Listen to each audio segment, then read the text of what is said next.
श्री स्वामी समर्थ. जय जय स्वामी समर्थ.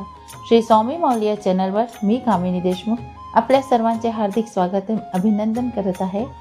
श्री स्वामी माऊलींनी स्वतः सांगितले आहे, माझी प्रार्थना अशी करा जी माझ्यापर्यंत पोहोचे. व्हिडिओ पूर्ण पहा. स्वामींनी प्रार्थना कशी करावी स्वतः भक्तांना बोध देऊन सांगितले आहे. आणि लाईक, शेअर आणि सबस्क्राईब करा. कमेंट्समध्ये नक्कीच लिहा स्वामी भक्तांनो, श्री स्वामी समर्थ. आपल्या आयुष्यात उत्तम तोडगा म्हणजे स्वामींची निष्काम सेवा आणि भक्ती. कुठेच कसली अडचण नाही आणि कसलीच भीती नाही. माझेपणाचे झाड, मीपणाची फांदी, अभिमानाचे फूल, अहंकाराचे फळ, असा मनुष्य त्याचा जन्म असतो निष्फळ. गुरूंनी दिले नामाचे खत, भक्तीचे पाणी, त्यांचे जीवन झाले सुखी आनंदी. ही स्वामींची अमृतवाणी.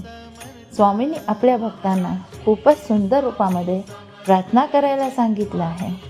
प्रार्थना ही इच्छापूर्तीचे साधन नसून ती आत्म्याला सशक्त करण्याचे साधन आहे. तुम्ही बदलाल तर परिस्थिती आपोआप बदलेल. एके दिवशी अक्कलकोटमध्ये स्वामी समर्थ महाराजांच्या दर्शनासाठी भक्तांचा मोठा जमाव जमला होता. स्वामींचे दर्शन घेतल्यानंतर लोक त्यांना अनेक गोष्टी विचारत होत्या. कोणी सुखासाठी प्रार्थना करत असेल, कोणी संपत्तीची मागणी करत होता, कोणी संततीची मागणी करत होता, कोणी आपल्या संतती करता त्याचं सगळं चांगलं हो ह्याच्याकरता मागणी करत होता, कोणी दुःख दूर करण्याची मागणी करत होता, कोणी माझ्यावर खूप मोठं संकट आहे त्याची मागणी करत होता, कोणी आपल्या जीवनामध्ये खूप मोठा त्रास आहे, काही बिमारी आहे त्याच्याकरता मागणी करत होता की काय होईल, काय करायचं स्वामी. स्वामी समर्थ महाराज सर्व शांतपणे ऐकत होते. एवढ्या गर्दीमध्ये एक गरीब शेतकरी आला. त्यांनी स्वामी समर्थांना नमस्कार केला आणि विचारले, महाराज, तुम्ही सतत लोकांना प्रार्थनेचे महत्त्व सांगता, पण मला सांगा खरी प्रार्थना कशी करावी, ज्याने की सगळ्यांचं सुख होईल, सगळं चांगलं होईल, सगळ्यांना सुख मिळेल. स्वामी समर्थ थोड्या वेळ बिलकुल चूप राहिले, काहीच बोलले नाही. मग हसत हसत त्यांनी सर्वांना एकत्र बसवले आणि ते हसत हसत म्हणाले, आज तुम्हाला मी प्रार्थनेचे खरा अर्थ सांगतो.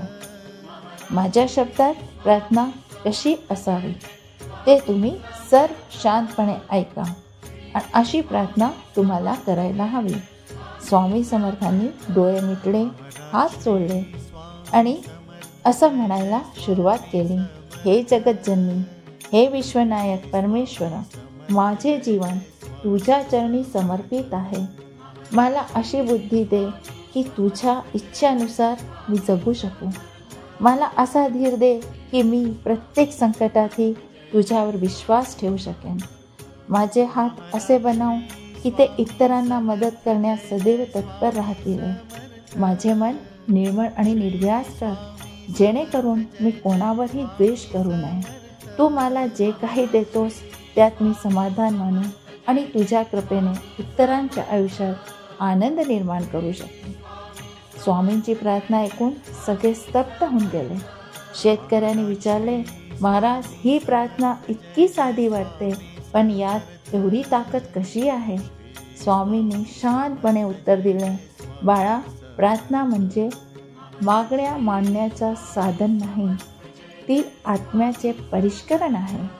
देवाला तुझ्या गरजा माहीत आहे, पण तो तुझ्याकडून शुद्ध हृदयाची अपेक्षा करतो. जेव्हा तू स्वतःसाठी कमी आणि इतरांसाठी अधिक प्रार्थना करतोस तेव्हा तुझे मन निर्मळ होते आणि त्या निर्मळतेमुळे तुझं जीवन सुंदर होतं. जगाला तुझ्या कृपेने प्रेरणा मिळावी हीच खरी प्रार्थना आहे. त्या दिवशी सगळ्यांना कळलं की प्रार्थना केवळ शब्दांचा संच नाही, ती एक साधना आहे. तो अजून प्रार्थना आपण कशी करतो, अजून एक प्रार्थना कशा प्रकारे करू शकतो आणि ती मनाभावेने भावाच्या सुंदर शब्दांनी कशी करू शकतो ते सुद्धा तू ऐक. माझा एक भक्त होता. तो नेहमी प्रार्थना करत असे माझी, आणि प्रार्थनामध्ये मला नेहमी काय सांगत होता, हे स्वामी राया, मला चांगला पाऊस दे, माझ्या शेतात भरपूर पीक येऊ दे आणि माझे जीवन सुखी बनव. त्याच्या प्रार्थनामध्ये फक्त मागण्या होत्या, मात्र तो कधीच समाधान अनुभवू शकत नव्हता. एका दिवशी मी त्याच्याकडे गेलो आणि त्याला विचारले, माझ्या भक्ताला, तू प्रार्थनाच का करतोस? भक्त म्हणाला, माझ्या गरजा पूर्ण मिळण्याकरता मी प्रार्थना करून राहिलो.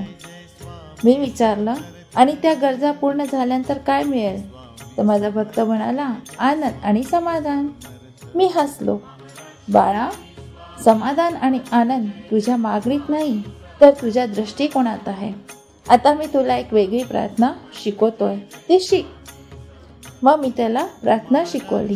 हे देवा, मला असा विवेक दे की मी माझ्या आयुष्यात येणाऱ्या सुख दुःखाला समतोलपणे स्वीकारू.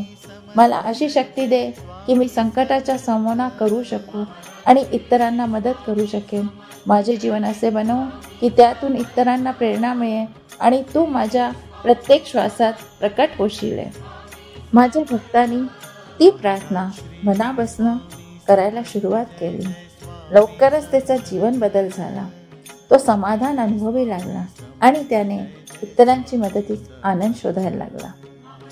आता तुम्हाला कळलंच असेल की प्रार्थना कशी करावी. आता सांगा, तुझ्या प्रार्थनेत काय बदल झाला? मी त्याला विचारलं. तर तो माझा भक्त म्हणाला, महाराज, मी आता माझ्या सुखासाठी मागण्या करणार नाही. मी अशी प्रार्थना करीन की देव मला इतरांसाठी उपयुक्त बनवेल आणि माझे जीवन त्याच्या इच्छेनुसार चालेल. मी हसलो आणि म्हणालो, हेच खरे आहे.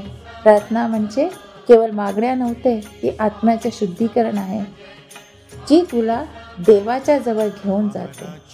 स्वामी समर्थ महाराजांची शिकवण आहे की प्रार्थना ही स्वार्थासाठी नसावी, ती देवाच्या इच्छेनुसार आपले जीवन घडवण्याची तयारी असावी.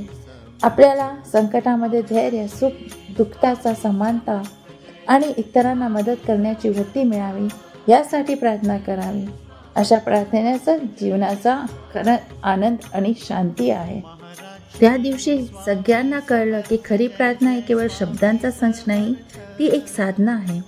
सगळ्यांनी त्या दिवसापासून नेहमी या शब्दात प्रार्थना करू लागले आणि त्यांचे जीवन शांततेने भरून गेले.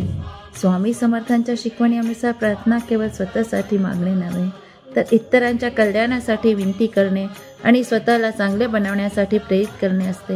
हीच खरी प्रार्थना आपल्याला समाधान आणि शांती देते. आता आपल्या सगळ्यांनाच कळलं आहे की स्वामींना कशी प्रार्थना हवी आहे. आपल्याला बदलायचं आहे आणि जेव्हा आपण बदलतो तर परिस्थिती बदल आणि परिस्थिती बदलतील तर स्वामी आपल्याला आशीर्वाद नक्कीच देतील आणि त्यांची प्रार्थना आपल्याला नक्कीच फलश्रुती देऊन जाईल आणि प्रचिती येणं सुरू होईल. व्हिडिओ आवडल्यास लाईक, शेअर आणि सबस्क्राईब करा. भक्ती हीच आपली शक्ती, संकटावर मात करणारी भक्ती. उगासी भीतोसी भय पळू दे, जवळ उभी स्वामी शक्ती कळू दे. श्री स्वामी समर्थ. व्हिडिओ आवडल्यास लाईक, शेअर आणि सबस्क्राईब करा. भेटूया आपल्या नेक्स्ट व्हिडिओमध्ये. श्री स्वामी समर्थ. जय जय स्वामी समर्थ.